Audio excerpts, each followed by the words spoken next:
네, 오늘은 하나님의 길은 이란 제목으로요.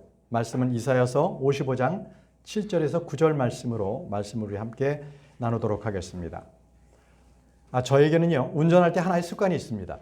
그거는 운전하다가 한 번쯤은 가보지 않은 길로서 운전해보고 가는 거죠.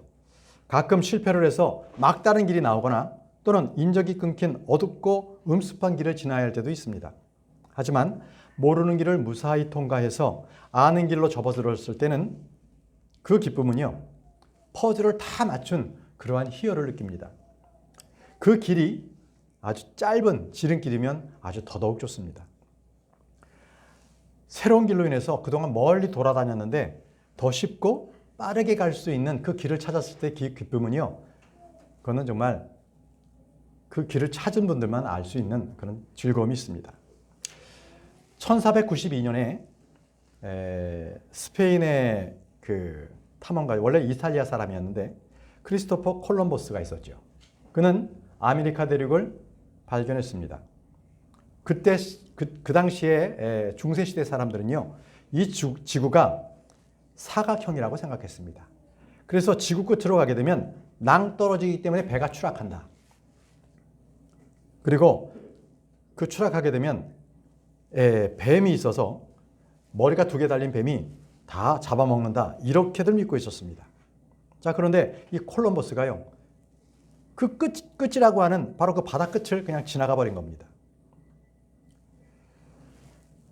그는 원래 신대륙을 발견하려고 간 게 아니었어요. 원래 인도로 가는 아주 빠른 길을 그는 개척하고 싶었던 것이죠.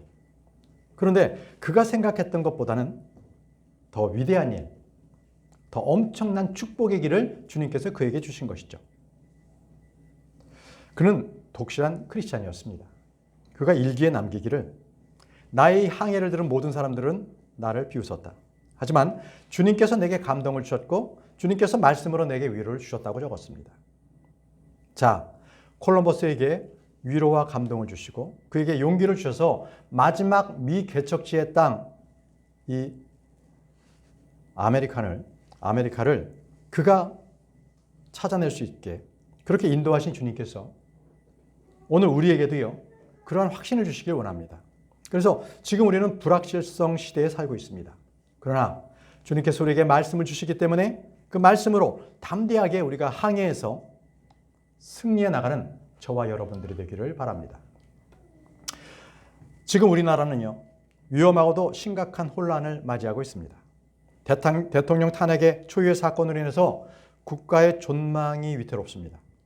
전국은 커다란 소용돌이 속으로 지금 들어갔습니다. 이러한 국가의 혼란은 고스란히 우리 국민들 탓입니다. 국가의 혼란으로 국가의 신용도는 땅에 떨어지고 이로 인해서 환율은 오르고 그래서 수입 물가는 올라가고 결국 연료비나 생활품들이 오르게 되는 것입니다. 과연 이것이 국가를 사랑했던 사람들에게 과연 예상했던 일입니까? 많은 사람들은 앞을 내다볼 수 없는 불투명한 그 미래를 조명하고 또 두려움 속에 살고 있습니다. 그러나 여러분, 저는 확신합니다. 이러한 대한민국의 이 혼란 상황을 하나님께서 인도하고 계신다는 것입니다. 그동안 값없이 자유를 누렸던 젊은 세대들이 자유민주주의에 대한 가치를 알고 그것을 지켜야 한다는 공감대가 확산되고 있다는 겁니다. 그들이 깨어나고 있다는 것입니다. 또 사회 곳곳에서 활약하고 있는 좌파 세력들이 일어나고 있는 그들을 알게 되는 계기가 되었습니다.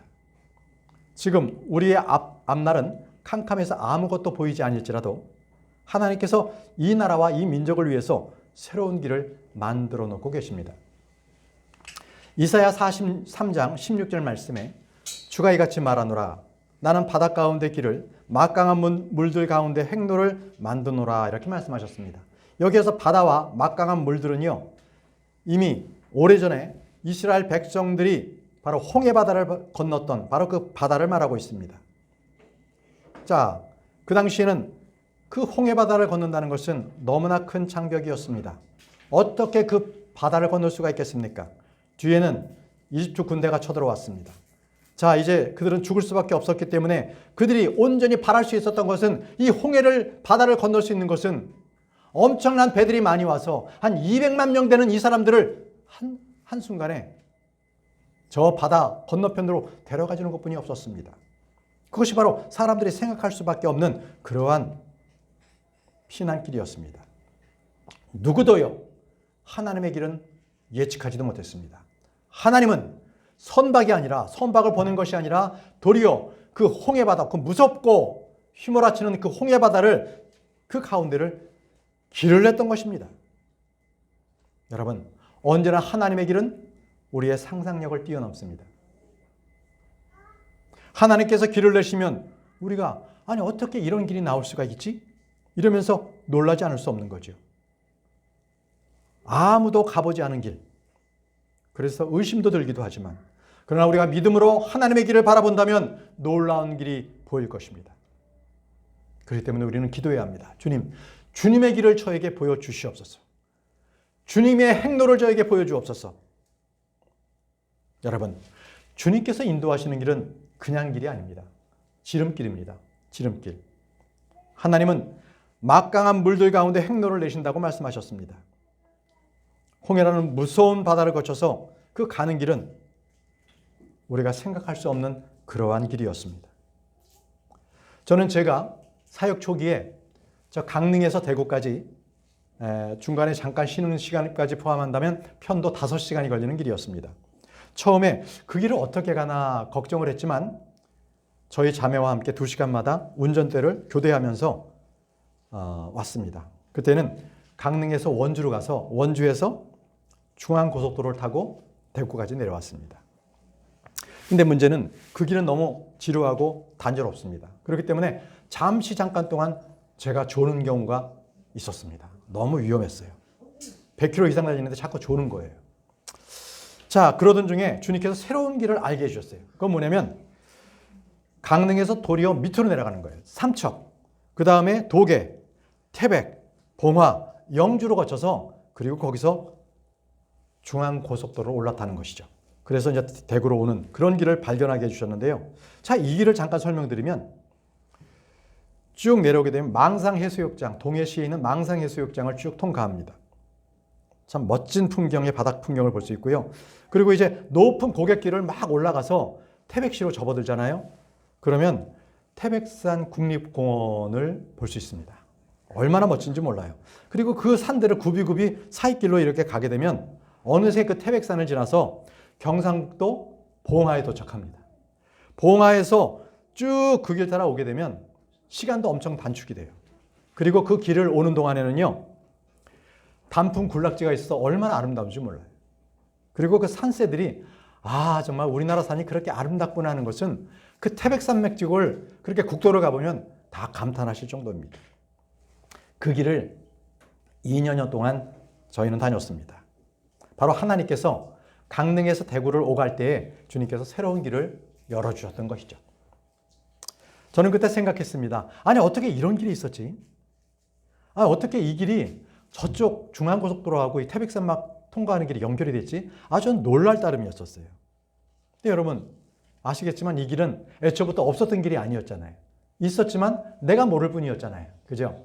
그러니 나처럼 초보보다는 우리 하나님께서 모든 길을 열어주시는 분께서 이것을 길을 열어주신다면 그것은 어려운 일이 아니었던 것이죠. 하나님께서는 광야에도 길을 내리신다고 하셨습니다. 광야에도요. 하나님께서 인도하시는 그 길은요, 어떻게 보게 되면 너무나 힘들고 고통의 길, 패배의 길 같지만, 그러나 어떤 면에서는 또 그것이 또 늦게 가는 길일 것 같기도 하고 거꾸로 돌아가는 것 같기도 하고 그런 길임에도 불구하고 내가 하나님을 믿고 하나님을 의지하고 그 가는 한 걸음 한 걸음을 갔을 때에 그 길은 가장 안전하고 가장 빠른 길이라는 겁니다. 가장 빠른 길이다. 여러분, 우리가 주님의 길을 갈 때 몇 번 쓰러질 수는 있어요. 그러나 결코 우리는 완전히 거기서 쓰러져서 끝나지가 않습니다. 그 길에 폭풍이 분다 할지라도 우리가 잠시 거기에 멈출 수 있지만, 그러나 하나님께서는 우리의 손을 잡고 한 걸음 한 걸음 인도하셔서 우리가 생각했던 길보다 더 빠르게, 더 안전하게 하나님께서 인도하신다는 것입니다. 이사야 55장 9절 말씀에 이는 하늘들이 땅보다 높은 같이 그렇게 나의 길이 너희 길들보다 높으며 나의 생각들이 너희의 생각들보다 높기 때문이라 이렇게 말씀하셨습니다. 여러분, 그래서 우리는요 항상 우리의 인생길을 갈 때 나의 생각으로 가지 마세요. 늘 하나님의 관점에서 나의 인생을 돌아보시기 바랍니다. 그럼 해답이 나옵니다. 요셉을 한번 보십시오. 자, 요셉이 어린 나이에 이집트로 노예로 팔려갔습니다. 그가 팔레스타인에서 그때로 자랐다면 부잣집 아들의 아주 귀여움을 받으면서 성장에서는 동네 유지로서 잘 성장을 했을 거예요. 그런데 그 꿈이 그만 10대에 산산조각이 나버렸습니다. 자, 그 시대에는요, 한 번 노예에 팔리면 일생 동안 노예입니다. 더 이상 고향집으로 돌아가서 가족의 품에 안길 수도 없는 그런 상황이었습니다. 이제 그는 포티파르의 집으로 팔려가서 그곳에서 이제 좀 형편이 좀 좋아지나 했더니만 아뿔싸 누명을 쓰고 그만 감옥에 갇히는 그러한 신세가 되고 말았습니다. 요셉은 그때 어떻게 생각했을까요? 아, 내 인생이 왜 이렇게 꼬이나? 왜 이렇게 나락으로 떨어지고 있나? 이렇게 생각할 수도 있었을 거예요. 그러나 여러분, 요셉이 생각했던 그 내리막길은 하나님 보시기에는 오르막이었습니다. 바로 복의 길이었고 이집트의 총리가 되는 길이었습니다. 그가 이집트의 총리가 돼서 이집트와 주변 국가를 살리는 그 복의 통로가 될 줄 누가 알았겠습니까? 생각해 보세요. 만약에 요셉이 노예로 팔려가지 않았고 필리스티아에서 그대로 살았다면 아마 그가 정상적인 코스로서 이집트의 대제국 이집트의 총리로서 올라가는 길은 요연했을 겁니다. 먼저 그는 국가고시를 치러야 됐었어요. 수만 명의 공무원들과 함께 경쟁해서 그는 총리까지 올라가려면 아마 그가 늙었어도 어림도 없었을 겁니다. 그런 외지인이었었기 때문에 말이죠. 근데 그것은 길이 아니었어요. 그가 노예로 떨어진 그 길이 바로 그가 총리가 되는 길이었습니다. 여러분, 우리는 하나님의 길을 잘 모릅니다. 어떻게 이 길을 갈지 두렵고 떨리기만 합니다. 그 길은 좋은 길로 보이지가 않기 때문입니다. 그러나 하나님께서는 반드시 우리를 안전하게 가장 좋은 길로 인도하시는 하나님이십니다. 우리의 경제가 그렇습니다. 우리나라 경제가 75년 전만 하더라도 북한의 남침으로 인해서 6.25 전쟁으로 65만 명이 전사하거나 부상을 당했습니다. 모든 산업시설, 집들이 잿더미가 되었죠. 바로 세상에 지금까지요.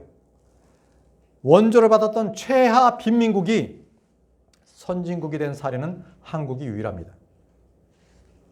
이는 우리 세대의 부모님들이 기도하고 하나님께서 길을 내주셨기 때문입니다. 미국 경제지의 포브스지라는 게 있습니다. 포브스지. 이 잡지는요, 매년 기업의 매출, 순이익, 자산, 그리고 시가총액을 종합해서 순위를 쭉 매기는데 작년 6월에 세계 2000대 기업의 순위를 발표했습니다. 그 명단을 보면 우리 한국이 61개나 등재가 되었다는 것입니다. 미국, 중국, 일본, 그리고 인도, 영국에 이어서 6위입니다. 그중에서 우리 삼성전자가 21위, 현대자동차가 93위, 기아차가 234위 등등등으로 해서 많은 우리나라의 기업들이 바로 그 위상을 높이고 있는 것입니다. 여러분, 이게 어떻게 가능했겠습니까? 어떻게 잿더미에서 이렇게 선진국으로 갈 수 있는 나라가 됐던 건가요? 바로 하나님께서 우리나라의 길을 인도해 주셨던 것입니다. 여러분, 그것만이 아닙니다. 바로 성경대로 믿는 그 바이블 빌리버의 역사도 그렇습니다. 로마 카톨릭의 그 이단 교리, 그리고 유아 세례라는 것을 거부했기 때문에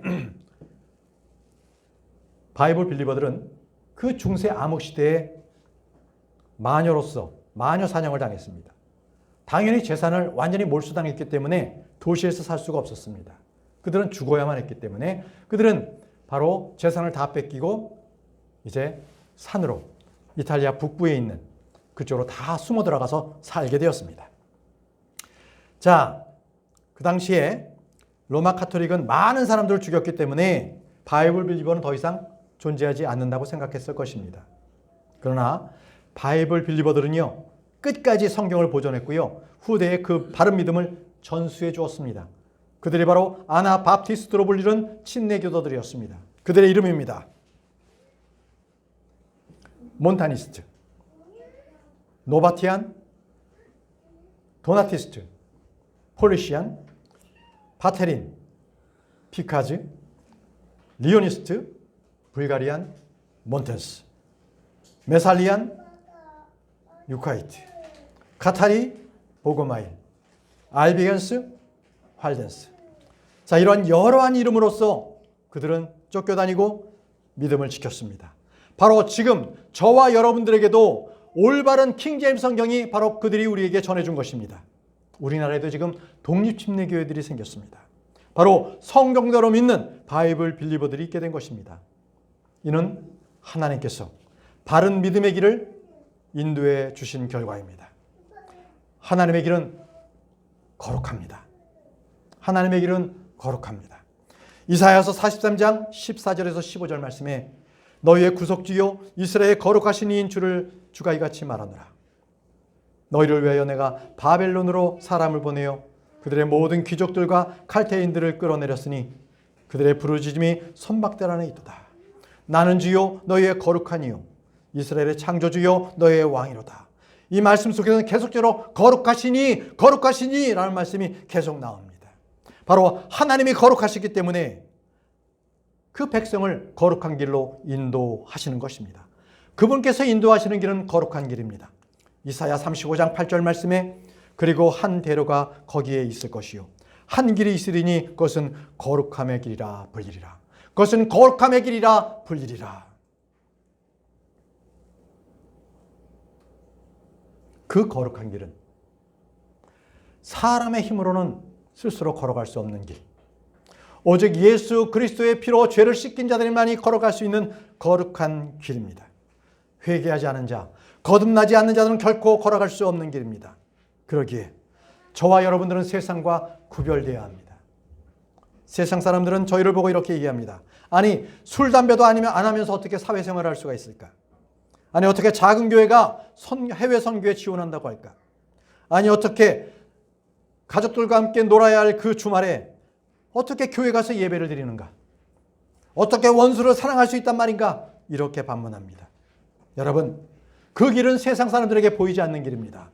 그 길은 거룩한 길이기에 오직 성령님의 조명으로 보지 않고는 도저히 볼 수 없는 그러한 길인 것입니다. 이 길은 세상 사람들과는 다른 길을 우리는 걷고 있습니다. 여러분, 우리가 하나님의 길을 갈 때 하나님은 우리 앞에 방해물을 치워주십니다. 이사야 35장 9절 말씀에 거기에는 사자도 없을 것이요 탐욕스럽게 삼키는 어떤 짐승도 그 길로 올라가지 아니하리니 그것은 거기서 발견되지 아니하리라. 오직 구속받은 자들만 거기서 걸어가리라. 오직 구속받은 자들만 그 길을 걸어간다고 말씀하셨습니다. 여러분, 하나님의 말씀은요, 우리를 고난에서부터 열애시켜 준다거나 또는 고난으로부터 우리가 보호해 주겠다는, 하나님께서 우리를 고난으로부터 열애시켜 준다기보다는 바로 고난에서 큰 은혜를 주셔서 우리를 보호해 주시겠다는 그 말씀인 것입니다. 하나님의 보호를 받는 하나님의 사람들은 원수 마귀의 공격에도 끄떡하지 않습니다. 불안해하지 않습니다. 그렇기 때문에 홍해에서 길을 냈을 때에 그 길은 두렵고 떨리는 길이었습니다. 왜요? 바다 한가운데, 그것도 바다가 높이 벽처럼 솟아서 그 길을 골목길처럼 걸어가야만 했었습니다. 언제 그 홍해 바다가 무너져 내릴지도 모르는 그러한 길이었던 것입니다. 자, 그런데 하나님께서는 홍해의 길을 내신 뒤에 그 길조차도 안전한 길을 만드시기 위해서 동풍을 불었어요. 그 바닷길을 말렸다고 말씀하십니다. 출애굽기 14장 21절 말씀을 보십시오. 출애굽기 14장 21절 한번 찾아볼까요? 출애굽기 14장 21절입니다.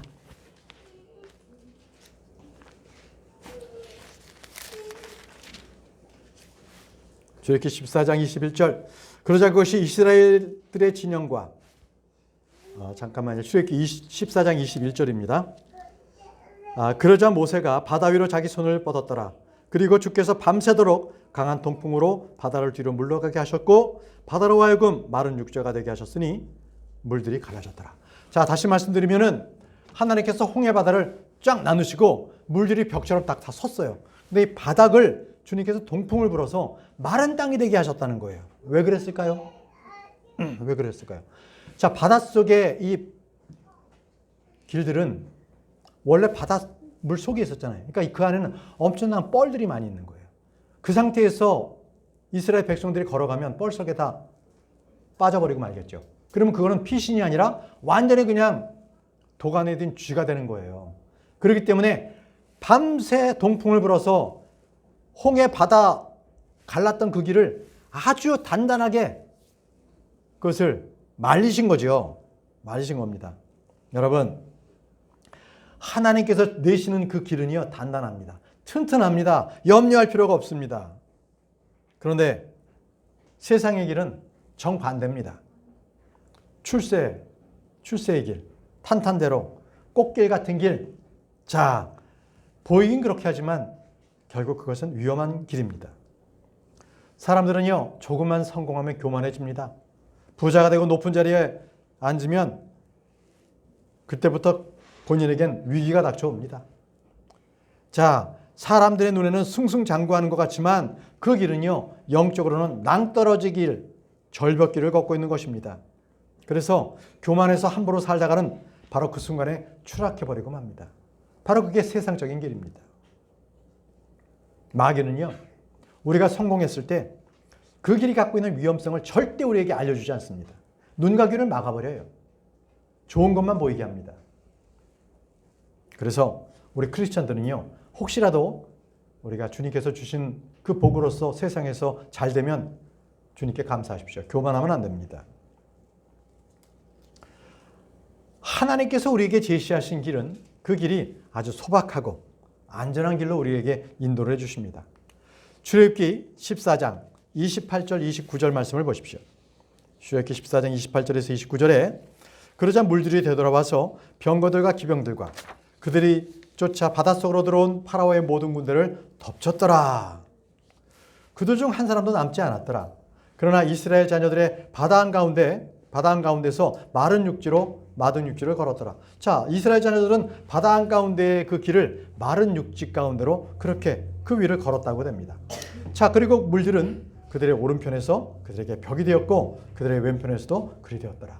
자, 물은요, 그냥 뭐 어느 섬에서 썰물처럼 쭉 나가서 그냥 길이 난 게 아니라 완전히 물이 벽으로 되어 있는 벽을. 근데 여기서요, 이 벽이라는 것은요, 히브리어로 호마입니다. 호마. 그냥 동네 담장 같은 낮은 벽이 아니라 성벽 있죠, 성벽. 큰 도시의 성벽. 그 성벽처럼 굉장히 높은 그러한 성벽을 말합니다.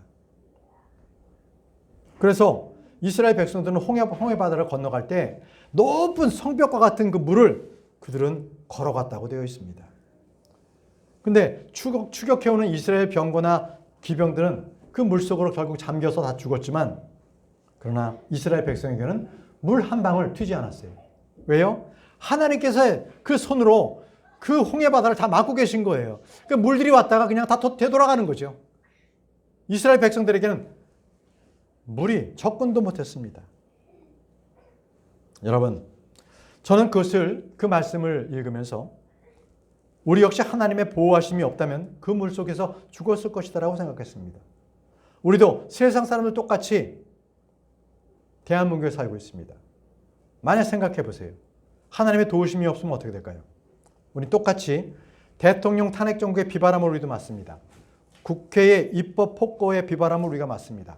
종북 좌파 세력의 비바람을 우리가 맞습니다. 불경기의 비바람이 우리에게 안 올 리가 없습니다. 그러나 세상 사람들이 그 비바람 때문에 무너질 때 우리는 하나님의 도우심으로 결코 죽지 않습니다. 하나님의 벽이 저와 여러분들을 보호하고 계시기 때문에 그렇습니다. 하나님의 손길이 우리를 보호하고 계십니다. 그래서 하나님께서 인도하시는 그 길은 가장 빠르고 안전한 길이 되는 것입니다. 자, 그러면 저는 오늘 여러분들에게 어떻게 하면 우리가 하나님의 길을 걸어갈 수 있는가, 그 걸어갈 수 있는 길 세 가지를 말씀드리고 마치려고 합니다. 첫 번째, 믿음으로 하나님의 길을 가십시오. 믿음이 있어야 하나님의 길을 갈 수가 있는 겁니다. 출애굽기 13장 18절 말씀에 그러나 하나님께서 백성으로 하여금 홍해의 광야길을 통과하도록 이끄셨으니 이스라엘 자녀들이 이집트 지역에서 나와 군장을 한 채 올라갔더라. 자, 여기서 하나님께서 이스라엘 백성을 광야길을 통과하도록 이끄셨다고 되어 있습니다. 하나님께서 이끄셨다. 그러면 이 광야는 무엇입니까? 하나님의 믿음이 없이는 갈 수 없는 길입니다. 믿음이 없으면 갈 수 없는 그 길을 하나님께서 이끄시는 바로 그 길이 광야 길이 하나님의 길이었던 것입니다. 주님께서는 우리를 인도하신 후에 우리를 올바르게 인도하시는 선한 목자가 되십니다. 만약 우리가 구원받은 이후에 아무런 올바른 행위로 살지 않는다면 그것은 구원받고 난 이후에는 그냥 새로운 삶이 없는 그러한 무가치한 삶을 살고 있는 겁니다. 그래서 성도들에게는요, 구원이 끝이 아닙니다. 구원이 전부가 아닙니다. 그 구원은 첫걸음에 지나지 않습니다. 이집트의 압제로부터 자유함을 받은 이스라엘 백성들은 이제 그들은요, 정작 중요한 것이 광야의 생활부터가 중요했던 것입니다. 어떻게 하나님을 믿음으로 그 광야길을 걸어갈 수 있는가, 매 순간 하나님을 붙잡을 수 있는가, 그들에게 걸린 문제였습니다. 이것은 하나님을 신뢰하지 않으면 할 수 없는 일이었습니다. 여러분, 우리 하나님께서는 바로 그들을 광야길에서 앞서서 인도하십니다. 앞서서 인도하신 목자였습니다. 출애굽기 13장 20절에서 22절 말씀을 보십시오. 그리하여 그들이 숲곳에서 그들의 여정을 떠났고 광야 끝부분에 있는 에담에 주둔하였더라. 그리고 주께서는 그들을 앞서 가시며 낮에는 하나의 구름 기둥 안에서 그들의 길을 인도하셨고 밤에는 하나의 불 기둥 안에서 그들에게 빛을 주시어 주야로 가게 하셨더라. 그분께서는 낮에 구름 기둥이나 밤에 불 기둥도 백성 앞에서 제거하지 아니하셨더라. 하나님께서는요, 그들을 앞서 가시면서 낮에는 구름 기둥으로, 밤에는 불 기둥으로 그들을 지켜주셨습니다. 왜 그랬습니까? 사막의 길을 가보십시오. 그 길은 낮에는 덥고 밤에는 엄청 춥습니다. 그래서 주님께서는 낮에 구름 기둥을 보내주신 것은 그들에게 그늘을 주셔서 시원하게 만드시는 것이었고, 밤에 불 기둥을 주신 것은 그들에게 빛을 비추시고 열을 그들에게 주신 것입니다. 느헤미야 9장 19절에는요, 이 사건을 이렇게 말하고 있습니다. 느헤미야 9장 19절. 여전히 당신께서는 당신의 수많은 자비들로 그들을 광야 가운데서 저버리지 아니하셨나이다. 낮에는 구름 기둥들이 그들에게 떠나지 아니하였고 그들을 길에서 이끌었나이다. 또한 밤에는 불기둥도 떠나지 아니하고 그들에게 빛과 그들이 가야 하는 길을 보여주었나이다. 믿음으로 하나님의 길을 걷는 자들에게는 하나님의 인도하심은 결코 부족함이나 빈틈이 전혀 없으신 분이십니다. 자, 두 번째입니다. 어떻게 우리는 하나님의 길을 볼 수 있겠는가? 두 번째, 기도입니다. 기도로 하나님의 길을 볼 수 있습니다. 하나님께서 인도하시는 그 길을 우리는 측량할 수 없습니다. 그래도 하나님께서 그 길을 볼 수 있도록 우리에게 방법을 알려주셨는데 그것이 바로 기도입니다. 예레미야 33장 3절 말씀을 펴보시기 바랍니다. 예레미야 33장 3절입니다.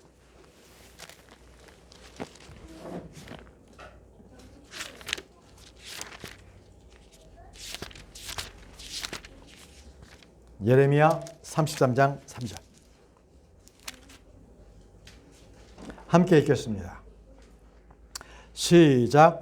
나를 부르라. 그리하면 내가 너에게 응답하고 내가 모르는 위대하고 막강한 것들을 너에게 보이겠노라. 아멘입니다.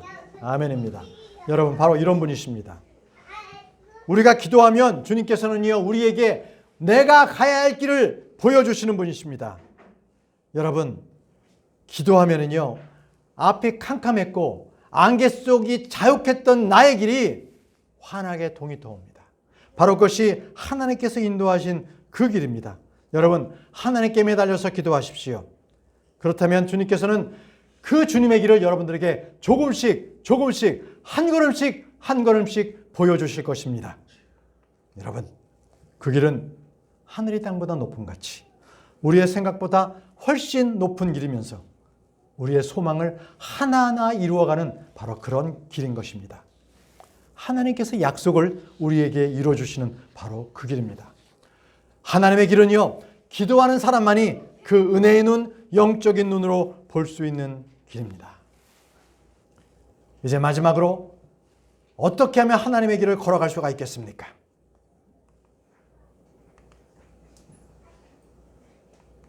세 번째입니다. 세 번째. 말씀으로 하나님의 길을 걸어갈 수가 있습니다. 신명기 28장 9절 말씀에 만일 내가 너의 하나님의 명령들을 지키고 그분의 길들을 가운데 살아간다면 주께서 친히 너에게 맹세하신 대로 너를 자신에게 거룩한 백성으로 확고히 세우시리라. 주 너의 하나님의 명령을 지키고 그분의 길 가운데로 살아간다면 이라고 하셨습니다. 여러분, 이것은 말씀을 지키라는 겁니다. 말씀을 지킬 때 너는 하나님의 길을 걸어갈 수 있다고 말씀을 하십니다. 여러분, 인생을 살 때 사람들은 그 인생을 보통 산에 오르는 과정으로 비유합니다. 하지만 저는 그건 아니라고 생각합니다. 산에 오르는 길은 볼 수가 있잖아요. 그러나 광야를 생각해 보십시오. 광야는 길이 없습니다. 마찬가지로 우리 인생 길도 길이 보이지 않습니다. 자, 생각해 보십시오. 광야에 어떤 모래 폭풍이 한번 분다고 생각했을 때 바로 폭풍이 불고 나면 여기 있던 산이 저쪽으로 옮겨가 있습니다. 골짜기도 없었던 골짜기가 바로 생기게 되는 거죠. 그러면 여러분, 그 광야에서 필요한 게 지도겠습니까? 나침판이겠습니까?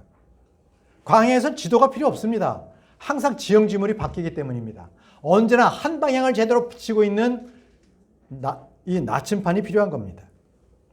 여러분, 우리는 나침판이 필요합니다. 바로 하나님의 말씀이 저와 여러분들의 나침판입니다. 그러나 세상은요, 수시로 변합니다. 미래가 어떻게 될지 내일 일을 알 수가 없는 거죠. 몇 년 전까지만 하더라도 공무원이 되려고 서로 노력했어요. 젊은이들이. 공무원을 하려고 4년, 5년 막 몇 수를 했는지 몰라요. 그리고 나서 공무원이 됐어요. 그런데 공무원이 되고 나니까 허드렛 일만 시키는 거예요. 월급도 굉장히 짜. 미래가 비전이 안 보여. 그래서 젊은이들이 공무원을 갖다가 많이 나오는 거예요. 많이 나옵니다. 예전과 같지 않아요, 지금. 이토록 세상에서 좋았다 생각하는 것들은 이렇게 변합니다. 그러나 하나님의 말씀은 변하지 않습니다. 항상 나침반처럼 한 곳을 집중해서 가르치고 있는 것입니다. 광야를요, 히브리어로 미드바로라고 합니다. 미드바로. 근데 하나님의 말씀을 아마르라고 합니다. 어근이 같습니다. 그렇기 때문에 광야에서는 하나님의 말씀을 읽어야 되는 것입니다. 생각해 보십시오.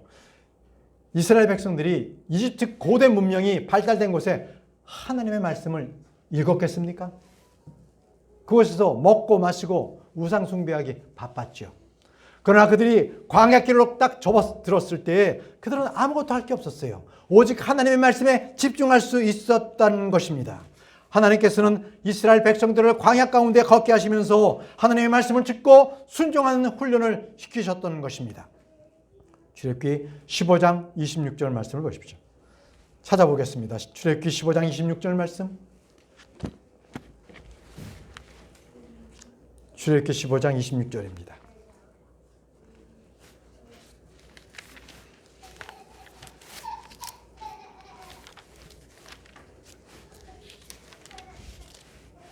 출애굽기 15장 26절 말씀입니다.